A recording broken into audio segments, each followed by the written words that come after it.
Hi guys, Friday the 20th of August. I've just got home, so first job today.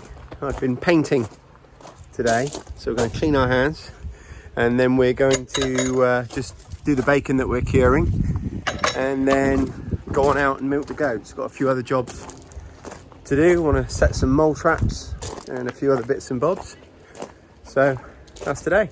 So here's our belly pork in here, obviously from our pigs. So if you're going to cure your own bacon or anything, you want to mix yourself quite a bit of the curing mix at the start, so you don't have to do it every day. But at this point in the process, it's really simple. All we're going to do is just pour off any moisture. There doesn't seem to be too much coming off, so what I might do actually is lift the meat and just remove some of this wetter stuff from the bottom and replace it with some dry, make sure it's working in. And you can see by the colour there that it's starting to get lovely and bacony. Now, belly pork is just an incredibly cheap cut of meat. It's one of the almost byproducts. It's the sort of cut that is left over after the more sought after cuts are taken. And it's not quite, offal or something that you're going to make sausages out of, but even so, it's a really cheap cut of meat. So you can use this to make your own streaky bacon at home as well, just by buying it in the shops. That's definitely an option. So I'm just going to swap this out for some fresh cure. So that's all done, and we'll just pop that back in the fridge now and then do it all over again tomorrow. If you want to see a bit more about how to do that, if you want a bit more of the instructions, then I've actually done a video called how to cure your own bacon, I think it's called, but it should be fairly easy to find. I'll try and remember to leave a link to it down below. But that's that done for today. So we're going to go out and do the goats next. So they've just had some hedging.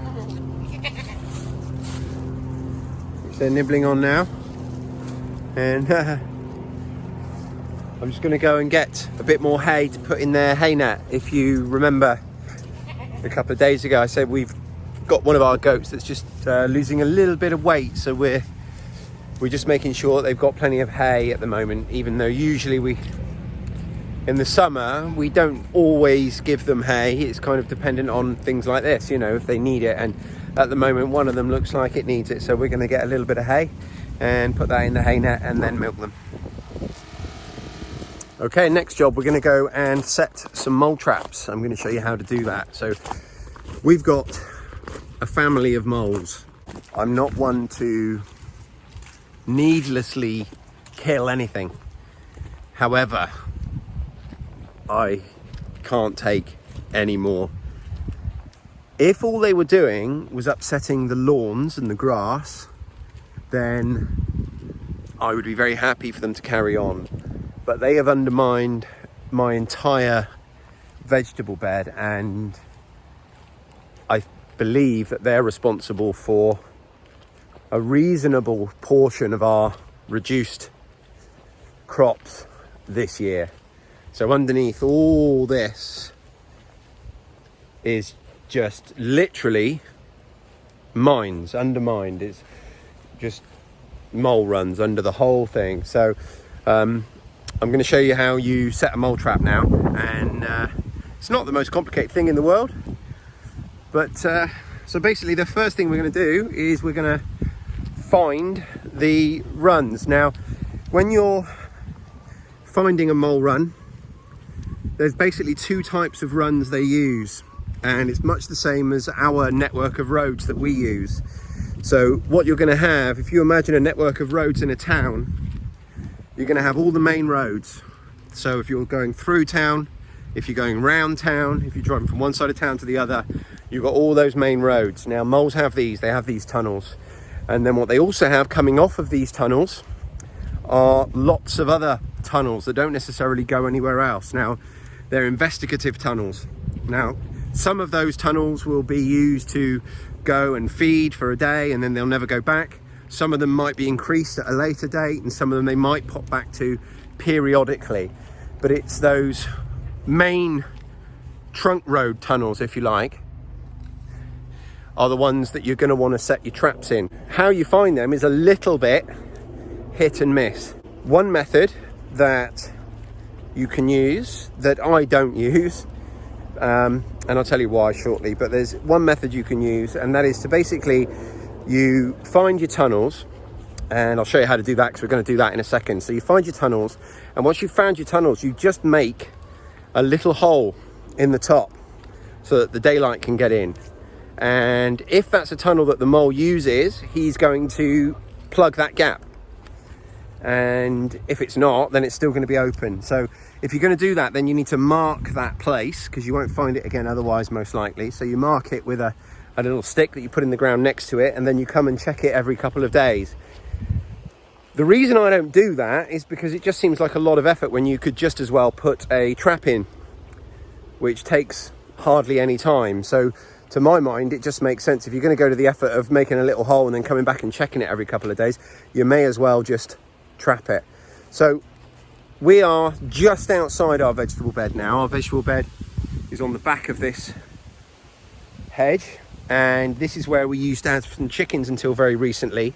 So there's lots of activity going on here with the worms breaking down the manure and what have you, and the moles are coming after the worms. That's their food. And if I show you, you can see this is all mole activity here, and you can see this run. I'm fairly confident that is going to be one of the main runs of the moles. So I'm going to set a trap there, and I'm going to show you how I do it. It's really quite simple. So there's only two things that you're going to need at this point, and that is a mole trap and a stick. I use this fishing pole rest, but you can use almost anything really. You basically just push it in the ground, and then you're feeling for that little gap. So you're going to have resistance to the ground, and then a little gap where you're going through the tunnel and then down. So once you've found your hole, which is, like I say, really easy to do, what we're going to do is we're going to put the trap in. And to do that, I use, and I'm going to suggest that you use as well, because it is actually the easiest way of doing it, I think, is just a decent knife, a fixed blade knife. So I use this, and I'm going to use it to basically cut a sod of turf cleanly that I can lift above the tunnel, and then hopefully what we're going to have is a hole with the tunnel running along the bottom of it. I'll show you that now. Okay, so I'm just going to cut with my knife where we found the hole, or where we found the tunnel rather.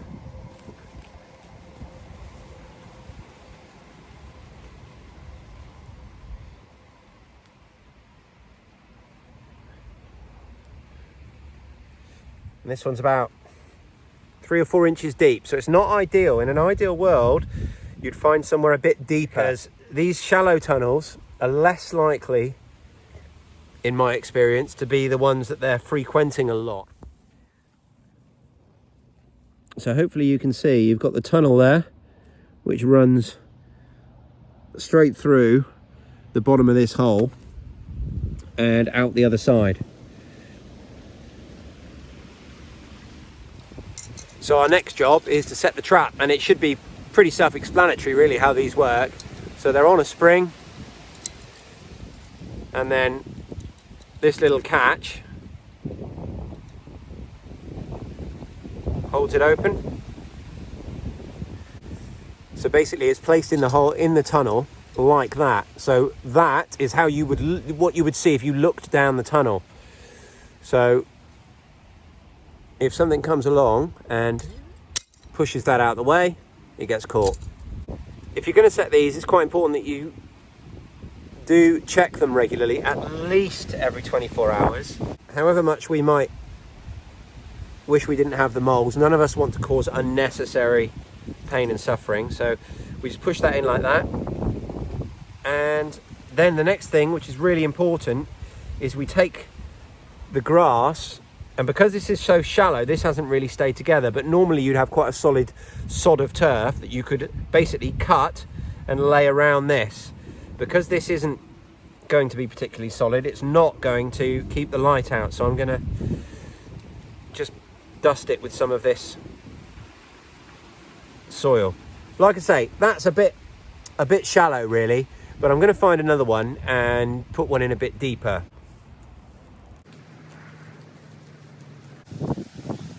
So that's a better sod of turf that's coming up, and that's a much better, deeper tunnel. There we go.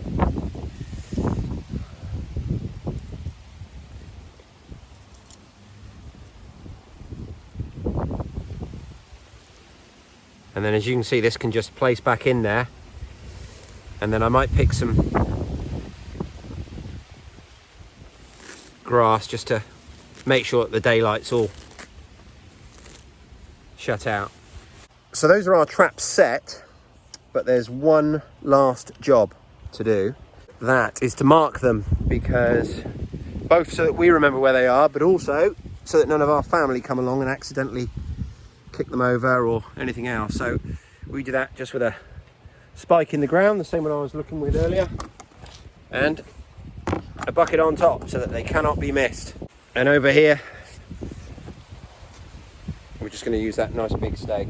We'll come back and check on them in the morning, and then again tomorrow night, obviously as frequently as you can, because we all should be as humane as we can be. Okay, so that's it for today, guys.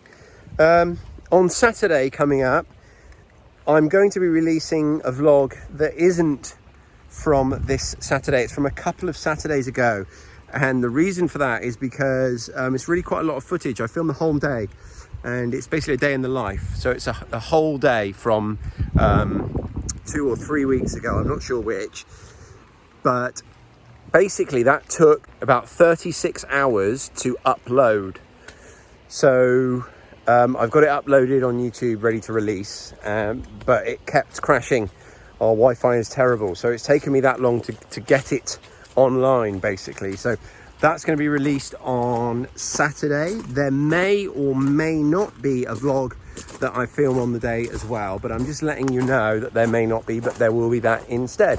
So I'm going to be, as part of this sort of 30-day challenge that I've set myself, I'm going to be uploading something to YouTube every single day, and most days it will be from that day. But I'm certainly not setting myself the strict bar that it has to be. So you might find there's some of our more instructional type videos. I've got one coming up on crayfishing. Now our Patreon sponsors already have access to that, but that will be released to the general public soon, and that may well be that day's video. So just so you're aware, there won't always be a daily vlog from me. Thanks for watching, and I will speak to you tomorrow.